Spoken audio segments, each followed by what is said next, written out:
Actualité.cd, l'actualité de la RDC en continu et en direct. Il est important d'accroître l'envergure de nos portefeuilles et d'augmenter nos opérations ici. Et nous le faisons avec un certain nombre d'initiatives. Tout d'abord, nous avons réouvert un bureau ici. Nous avons donc maintenant M. Malik Fall qui a été nommé notre représentant ici à Kinshasa. Et je pense qu'avoir une présence sur le terrain va permettre d'avoir beaucoup plus de contacts, beaucoup plus de suivi et donc d'être beaucoup plus présent. Deuxièmement, nous travaillons, et c'est bien pour ça que nous sommes venus ensemble avec Hafez Ghanem, nous travaillons ensemble avec la Banque mondiale pour qu'il y ait justement plus d'opportunités pour que le secteur privé puisse se développer, puisse investir. Et nous accompagnons l'investissement du secteur privé congolais et secteur privé international. Donc je pense que cet axe-là est important. Le troisième point qui est vraiment au cœur de la stratégie de la SFI aujourd'hui, c'est que nous voulons beaucoup plus créer des projets pour le secteur privé, créer des opportunités nouvelles, plutôt que de juste financer des projets qui existent. Donc si on aide à créer des projets en amenant des partenaires de développement, en engageant un dialogue avec le gouvernement, en créant des nouveaux marchés qui n'existent pas, nous aurons beaucoup plus d'opportunités de financer des projets ici en RDC. Et donc je suis très confiant que notre portefeuille va croître. Quelles sont vos priorités actuelles ?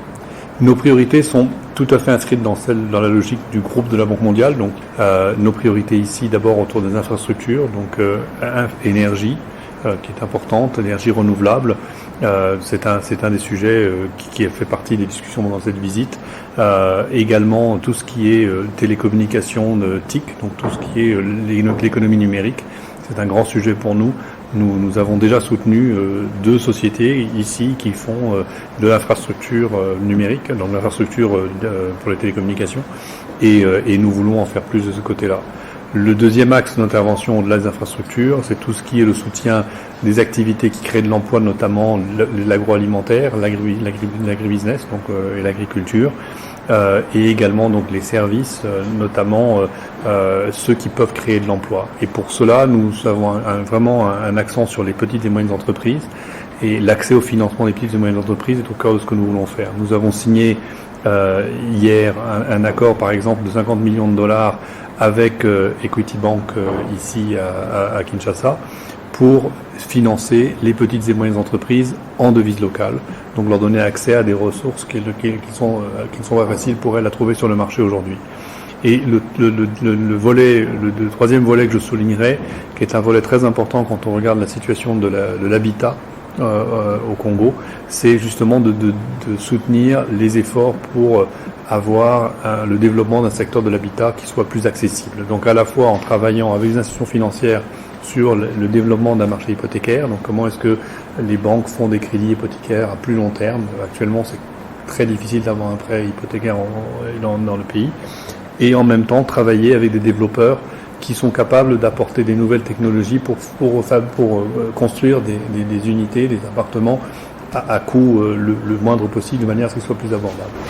Pour la question de l'Est, sécurité, il y en a qui donnent comme approche, c'est-à-dire le fait non seulement de combattre, d'aller avec les armes, mais aussi de développer des initiatives privées, donc l'appui au secteur privé. Comment vous faites, vous, à votre niveau, au niveau de la SFI, pour que l'on puisse avoir dans le projet que vous soutenez et que vous initiez beaucoup plus de projets pour développer l'industrie, le secteur privé au niveau dans des zones à risque comme notamment le Nord Kivu, le Sud Kivu. Donc nous, ce que nous voulons, c'est avoir un développement économique qui puisse se passer sur l'ensemble du pays et que le secteur privé puisse contribuer à cet agenda.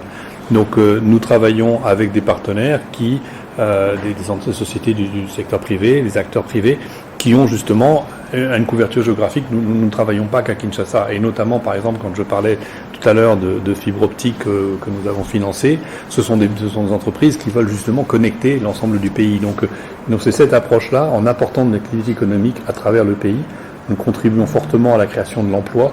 Et je pense que la création de l'emploi est un élément stabilisateur dans une économie et dans une vie sociale. Dernière question pour moi.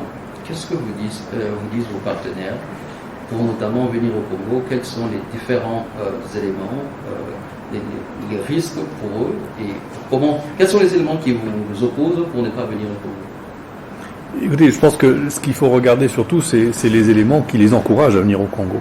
Et ceux qui peuvent les décourager, comment est-ce que nous les transformons, comment est-ce que nous les adressons. Et je pense que ce qui est important au Congo, c'est quand vous regardez la taille de ce pays, sa population, c'est une population jeune, dynamique. Donc c'est une opportunité très grande. C'est un pays qui a d'immenses richesses dans de nombreux aspects. Donc comment est-ce que l'on crée une activité économique qui regroupe l'ensemble de la population pour que cela attire des investisseurs, non seulement vous dites des investisseurs étrangers, mais je pense que c'est aussi très important que les entreprises congolaises investissent au Congo, que les entreprises locales puissent elles-mêmes profiter des grandes opportunités que ce pays offre. Donc je pense qu'il faut s'attacher à travailler sur le climat des affaires, l'accès au financement, et tout ça, ce sont des dimensions sur lesquelles nous pouvons également aider.